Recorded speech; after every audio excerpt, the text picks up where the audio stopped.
বল। আজকে আমরা আবার চলে যাচ্ছি আরেকটা নিমন্ত্রণ খেতে। এখন আমারই দিন, প্রতি উইকেন্ডে সবাই আমাকে খাওয়াচ্ছে ফর মাই বেবি কামিং। তো স্বাদ নেই, তাই ট্রিট বা খাওয়াচ্ছে এটাই বলবো। তো সাজুগুজু করে সানডের দুপুরবেলা এখন আমরা বেরোচ্ছি কোথায়, সেটা হচ্ছে আমাদের মামি শাশুড়ির বাড়ি, মানে আমার হাজব্যান্ডের মামার বাড়ি। ওই যে আসছে হিরো, হিরো বাবা আসছে, হিরো বাবা হিরো বাবা, এই যে হিরো বাবার হিরো ছেলে। আপকামিং বেবি কি হবে জানি না। এই স্টেশনে চলে এসেছি আমরা, দমদম স্টেশন থেকে এসেছি বেলঘড়িয়ায়, মামার বাড়ি বেলঘড়িয়ায়। এখানে একটু গল্প টল্প করছি।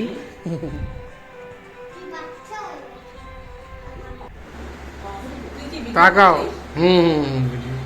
কিছু বলো, মামিকে বলো।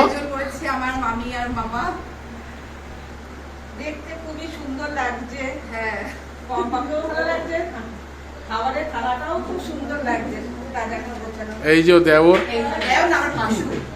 বাট দেওর আমাদের ছোট।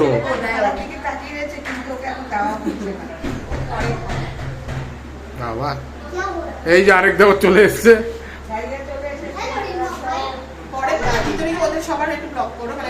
হ্যাঁ,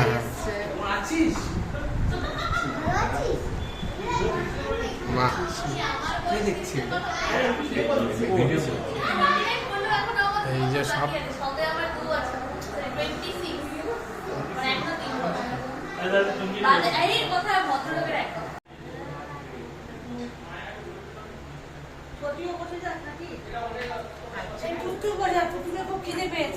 একসঙ্গে বসবো, একসঙ্গে বসবো। এখানে আমাদের ফটোশ্যুট চলছে, ভিডিও চলছে। এই আমার এক জায়ের সাথে ফটো তুলছি। তো খাওয়া দাওয়া তো বেশ ভালো হলো। তো আমার এই মামি শাশুড়ি বাংলাদেশের ফেমাস রান্না জানে, সেরকমই একটা সুইট ডিশ বানিয়েছিল, সেটা হচ্ছে চুষির পায়েস।